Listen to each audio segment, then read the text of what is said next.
12 items I no longer purchase to help me save money. Hi everyone, if you're new here, welcome, and if you've been here before, welcome back.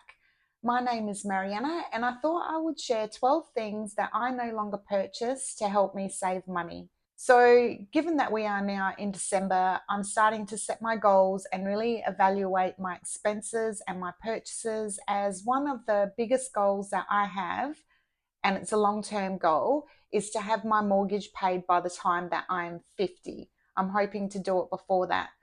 But looking at my expenses, I had to really think about where the leakages are and things that I could eliminate from my expenses to help me save some money. It doesn't have to be big things to help you save. Sometimes it's the little things that really leak into your savings account. So I thought I would share some of the things that I'm eliminating to help me.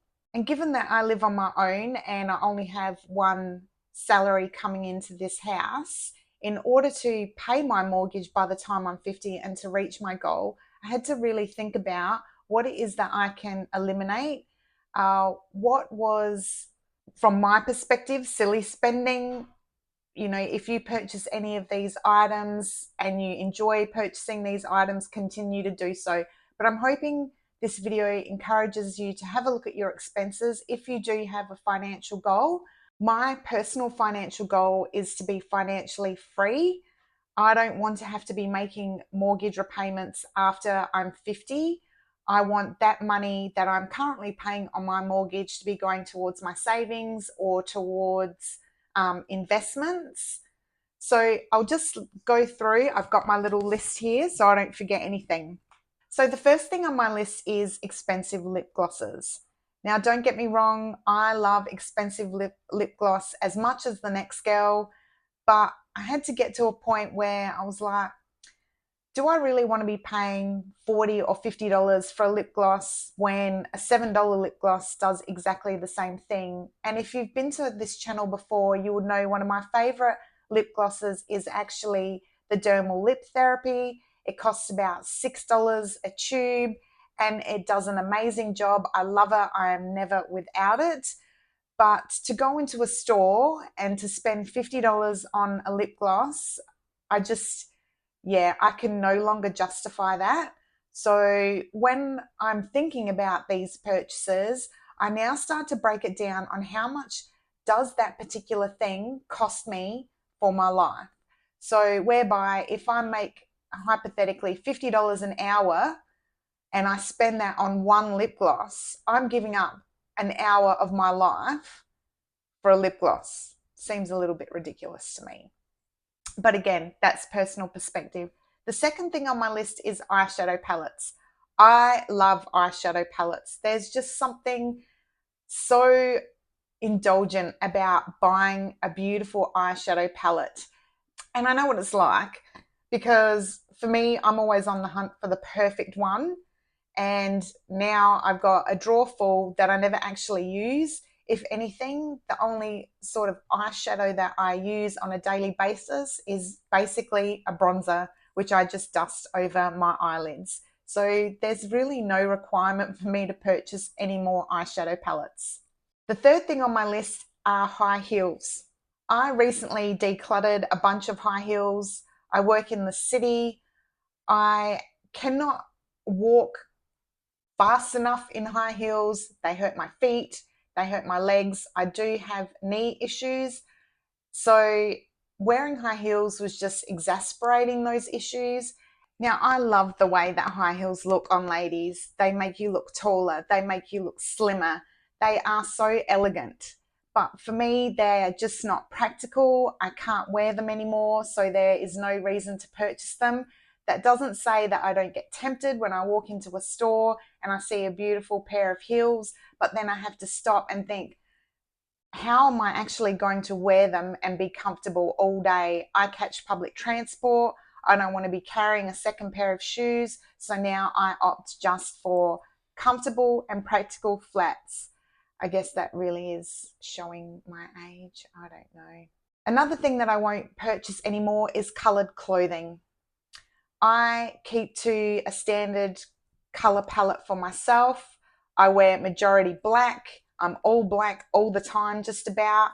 I do have a couple of burgundy pieces because I love burgundy. I do have a little bit of beige in my wardrobe, a little bit of grey, a little bit of white. And that's basically my colour palette. That's what I stick to. I have purchased other colours in the past and then I never wear them. I feel they don't suit me and I actually don't feel myself wearing colours. So I generally keep to a really neutral colour palette and have done so for years. But like I said, every now and then I get tempted to buy something in colour and then I just regret it. And the majority of the time that I do get tempted to buy something in colour is because of the amount of comments that I get about how much black that I wear. But as I get older, I think, who cares? What I choose to wear is my business and should be of no concern to anybody else. So that helps to save me money. I also think that clothing, even if it's not as expensive, always looks more elevated in a neutral color. Takeaway lunches at work. I love food. I love food. But I also enjoy preparing my own food.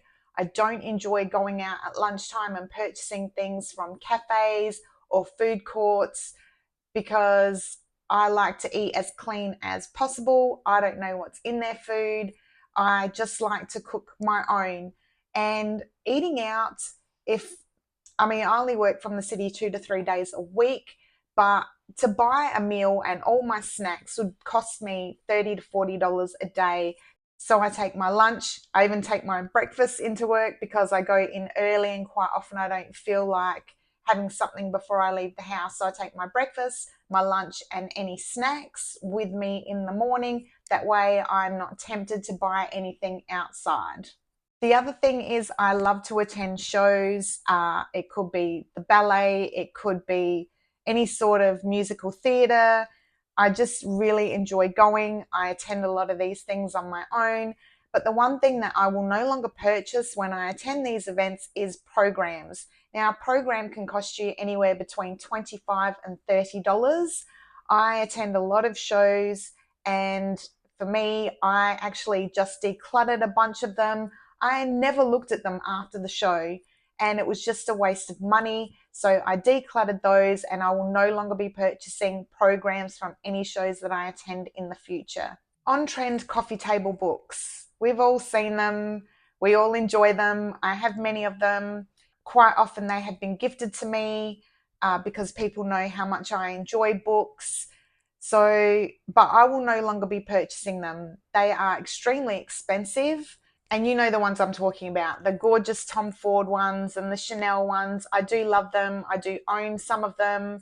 But like I said, a lot of them have been gifted to me. I have purchased a couple on occasion for decor in my house. And I also love to read them. I get so inspired by them.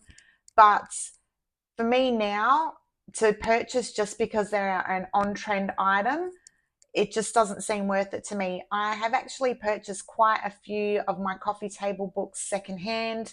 I have picked them up from thrift stores or just secondhand bookstores. Sometimes the sleeve of them or the dust cover has been a bit damaged or doesn't go with my decor. Quite often, if I take that off, it will go with my decor. And quite a few of them have the beautiful neutral colored linens on them once you take that dust cover off. So I will no longer be spending money on on-trend coffee table books. Bougie items. And for me, that includes mostly beauty items or skincare items. So things like expensive hand washes, hand creams, body washes, and also one of my favorite items actually is the Aesop mouthwash. But that has recently gone up to $30 a bottle for mouthwash. And I can no longer justify that. As much as I like it, I am not willing to spend $30 per bottle for mouthwash any longer. I also tend to purchase now that I no longer purchase the expensive hand washes and hand creams. I have purchased just decorative vessels to tip in my hand cream and hand wash. I get the Sukin hand wash from Chemist Warehouse in the 1 litre bottle. I generally can pick it up for 50% off. Same with the hand cream. I like the signature scents because they're not too strong and they still have a really luxury feeling without the luxury price tag. I then just decant them into the nice containers, which you can pick up from Kmart or Target or Big W really inexpensively. IKEA have heaps of them. And if people don't like the fact that I no longer have Aesop hand cream and hand wash on my bathroom basin, that's their affair. I'm no longer spending $110 on a hand cream because it's from Aesop. I'm sorry, Aesop, but I had to draw the line somewhere. Another thing I no longer purchase is bottled water. So I drink about 3 liters of water a day. If I were to purchase small bottles of water from snack bars or cafes or whatever, they cost about $5 a bottle. I have a 1 litre Yeti now. I fill that up before I leave the house. A lot of places in Adelaide do have the water fountains now where you can just go and refill your water bottle with filtered water. They have them at the showgrounds. They have them down at Glenelg. So that's generally what I tend to do, or whenever I get to where I'm going, I refill it. So I carry my water bottle everywhere, take it into work, and then I refill it at work before I leave to come home. So it's always full. It just seems such a waste. And then all that plastic as well, it's not worth it for me. So bottled water is something that I no longer purchase. I have a filter at home and that's good enough for me. The other thing that I no longer purchase is extended warranties. So I think that the statistics are that I think 85% of people never ever utilize the advantages of extended warranties. And that's what companies bank on, the fact that people won't take advantage of those warranties when the option is there. And quite often, most appliances will last longer than the warranty anyway. So, and I know this from my air conditioner. I replaced my air conditioner 2 years ago. The day the extended warranty expired, the next day my air conditioner died, and they would not accept that warranty, even though it was only a couple of days outside of it. So I no longer buy those extended warranties. So anyway, that's my 12 items. There will be more videos like this in the hopes that it will encourage you to reconsider your purchases and ideas on how you can save money if you are like me and are on your own and have to be completely self-sufficient as far as your finance goes. In 2025, I'm also going to be embarking on no spend months. I will be starting that in February once the dust is settled through January, once I'm back at work properly and the holidays are well and truly over, then I will be looking at doing some no spend months. And I'm really hoping that you will join me on that journey so we can save some money and meet our financial goals by the end of 2025. If there's one thing that you can eliminate that you've been encouraged to do from my list, please leave me a comment or let me know of any other areas that you feel that I could potentially save a few dollars. I would love to hear from you. Please drop me a comment. Please also give me a thumbs up. It pushes my videos out to more awesome people like yourselves. Also, one of my goals for 2024 is to reach 250 subscribers before 2025. So if you like this video and would like to hear more from me and you want to inspire me and encourage me to keep going and making these videos, please subscribe. Anyway, so that's it from me for today. Until the next one, I hope you all have a fabulous day. Bye.